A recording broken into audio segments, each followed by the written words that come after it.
Can you people hear me now?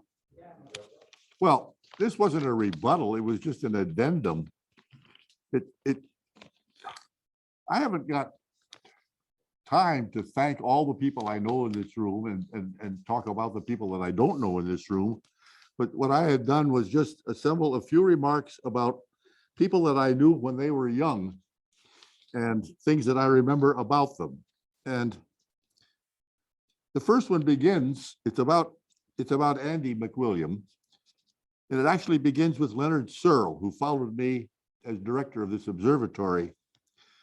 Leonard, as a reward for taking the job, was given money to hire a postdoc to work on, help him, Leonard, in his research. And Leonard had acquired an interest in metal poor stars. And so he told me, and he was very preoccupied with the construction of the Magellan telescope and other stuff.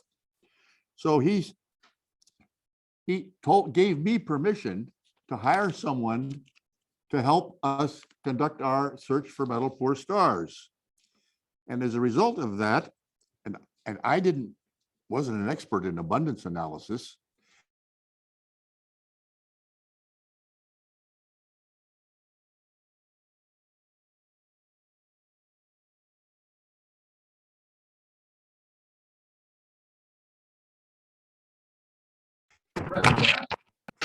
Andy and invited him to come here and talk it over. And he came to Pasadena.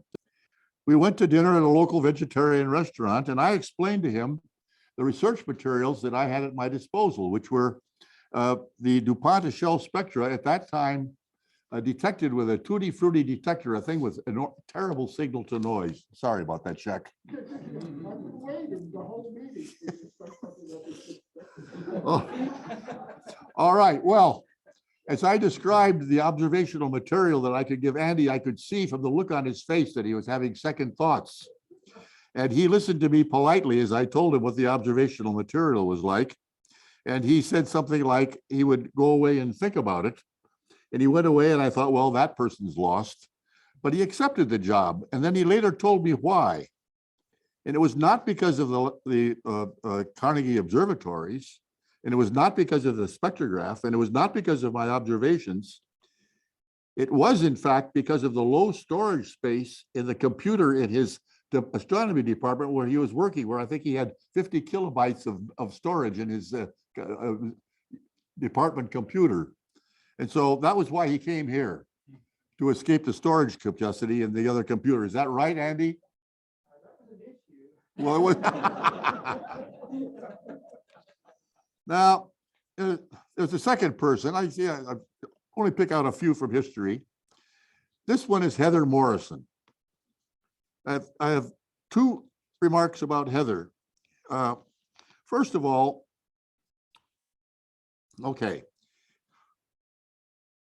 it happened that Heather and I were both observing at Las Campanas in the same run.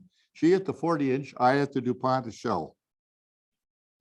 One night, she walked in and announced to me that there was going to be a total eclipse of the moon later that night. And could she have an hour of my telescope time during totality to observe, and these were her words as I recall them, the most important red giant in the history of astronomy. And I thought about it for a moment, and I thought, what the hell? So I said, okay. And she came and she made that observation during total lunar eclipse. It required that she wanted to get the metallicity, and she didn't want sky contamination. And so she needed the total eclipse. So she said. And so I don't know what ever became of that observation, but she made it. Do you remember that, Heather? All right. There's a second story about her. I don't know if it's the same run or not.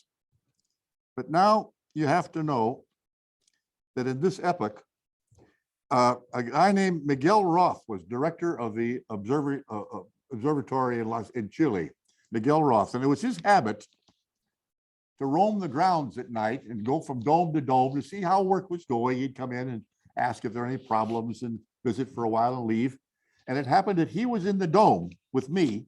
He had come making the rounds, and I was guiding at the telescope, and I'd look in and guide a little bit and then sit back, and we were visiting, and in walked Heather. And she had this beguiling, innocent expression on her face, sort of curious, inquiring, innocent, like that. And she said she wasn't looking to come to talk to me. She had been looking for Miguel. And Miguel, have you got a large trash barrel somewhere that I could have in the 40-inch dome? And Miguel said, well, I suppose so. Well, yeah. What do you want it for? And she said, because I want to throw the Kennedy tape drive in it. In that era, we were using Kennedy tape drives, and at 8,000 feet, some device inside the tape drive, which was held up by atmospheric pressure, wasn't strong enough, and it would fall down and the thing would crash. And Heather, in her inimitable way, was complaining. So that's that. Now, finally, is Tim Beers still here? All right, Tim. Well, it's your turn. Again, this was, Tim was a postdoc, a young postdoc at Caltech.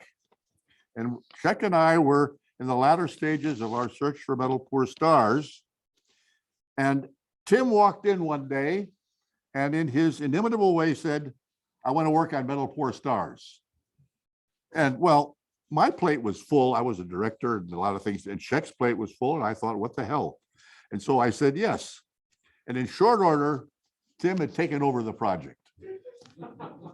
We need to do this. We need to do that. Would you please supply me with this? Would you please supply me with that? And he doesn't know it. I don't think he knows it. But we talked about him behind his back at the observatory. And he became known at Santa Barbara Street as George Preston's thesis advisor.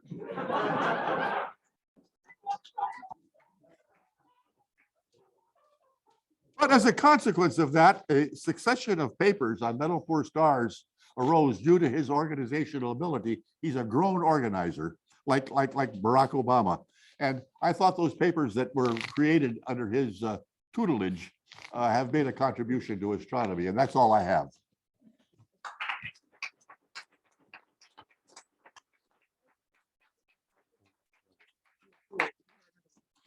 There you go.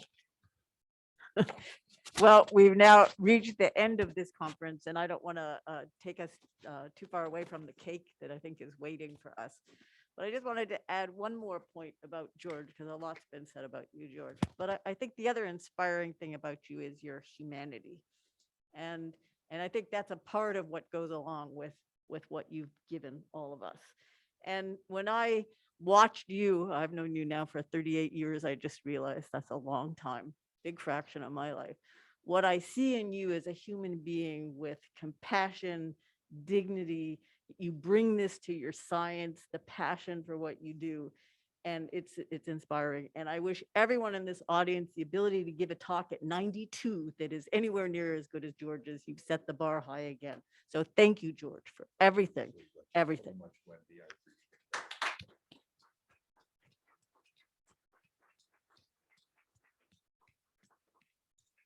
I think we can all eat cake. Is that right? Okay.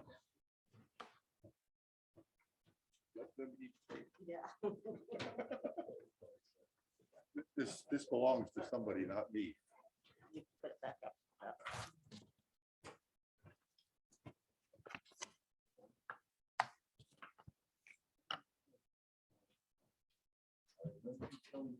Well, that wasn't a joke. That wasn't a joke. That was a real event.